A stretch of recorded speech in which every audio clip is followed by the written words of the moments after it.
Well, welcome back, brother friends and sister friends, to the Heart Set Above podcast, where we strive to set our hearts on things above, even in a world so far from Eden. Today's episode is another Threads from the Couch, where I reflect on the common themes emerging in sessions with my clients this week. And this week, one conversation in particular stayed with me.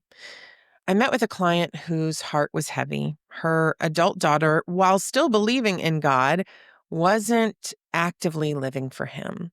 And her daughter was about to make a significant life decision that, in her mother's eyes, might make it even harder for her to find her way back to God in the future. And so the mom thought that this might be a point of no return for her daughter. So we spent time unpacking her fears, her grief, and the weight of wanting so deeply for her child to live in the light of God's love.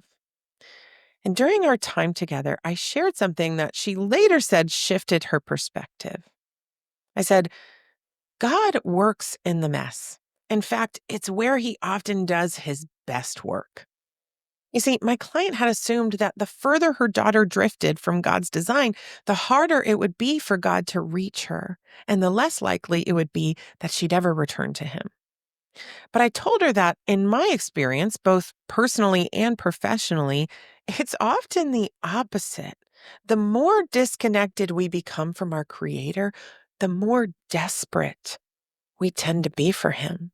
No matter what our theology says, the ache in our soul eventually catches up with all of us.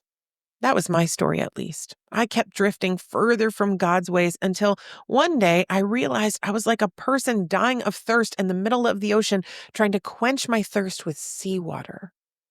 And it wasn't until I finally turned back to God that I found the living water I needed all along. Now, if someone had looked at my life from the outside, the trajectory wouldn't have made much sense. How could getting further away from God result in me turning back into His arms? But when we view it with a heart set above, it actually does make sense. You see, we all carry a deep, God-shaped ache in our souls. We spend so much of our lives trying to fill that eternal space with things that weren't meant to fit in there. Sometimes we do find temporary relief in these earthly pursuits, just enough to take the edge off. But taking the edge off and finding true fulfillment are not the same thing.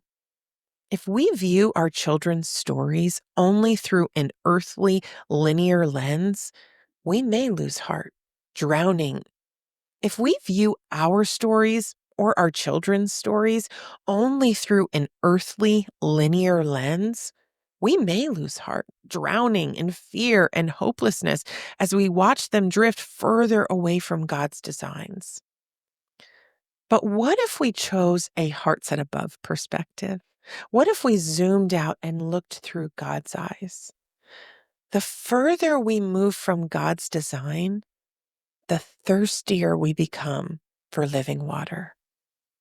Just because we see a mess doesn't mean God isn't working. And just because our child doesn't realize their need for God right now doesn't mean they aren't inching toward it in ways that we can't see. Think about some of the Bible's most faith-building stories: Hosea and Gomer, David's sin and redemption, Paul's dramatic conversion.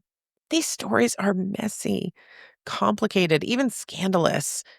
Imagine the ache in Hosea's heart as Gomer left him again to chase after other lovers. Or the horror that David's loved ones must have felt after his sin against Bathsheba.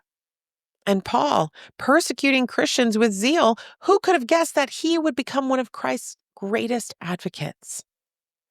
These are not sanitized, clean stories, but they weren't the end of the story either. They were turning points, messes that became vessels for God's power, mercy, and transformation. And that's just it. We only see part of the picture. God sees the whole thing. What looks like brokenness to us may be the very ground where God is preparing to move. Now, I'm not suggesting that each of these stories I reference in the Bible had happy endings in the way that we define them here on earth.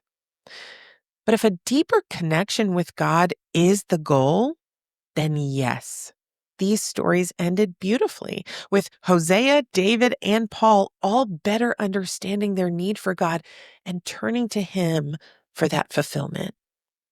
You see, mess doesn't mean that we should lose hope. Mess doesn't mean that God isn't moving. Mess doesn't mean that we're failing. Life is messy. Life outside of Eden is really messy. And trying to follow God in a fallen world is catastrophically messy. And yet, that's exactly where God loves to work. Let's remember that God came down to us in our mess, not the other way around. Not the other way around. He didn't need to clean us up prim and proper enough to approach Him. He came to us. He's not afraid of our mess. He's more than capable of rolling up His sleeves and getting to work in it. Sometimes that's where He does His best work. So instead of dreading the mess, let's choose to eagerly anticipate what God might be doing in it. We may not be able to see the outcome, and yes, that can feel scary. But just like a little child instinctively reaches for their parent's hand in a dark or unfamiliar place, let's reach for God's hand and trust that He's got us, even when we can't see the way through. I once had a client who used to say, I don't get it, but God's got it, and God's got me. It was his way of surrendering what he didn't understand while affirming what he did, that God could see the way through and that God wouldn't leave him defenseless in this mess. He knew he might not be the one working the miracle, but he was connected to the one who could. And sometimes the most important thing we can do in the mess is simply that. Stay connected to the one who does move in it. So, if life feels especially messy today, take heart, sit back, watch for what God will do. Wait in hopeful anticipation, of course, always anchored in endurance and patience, as God takes the most tangled parts of your life or your child's and turns them into something beautifully messy.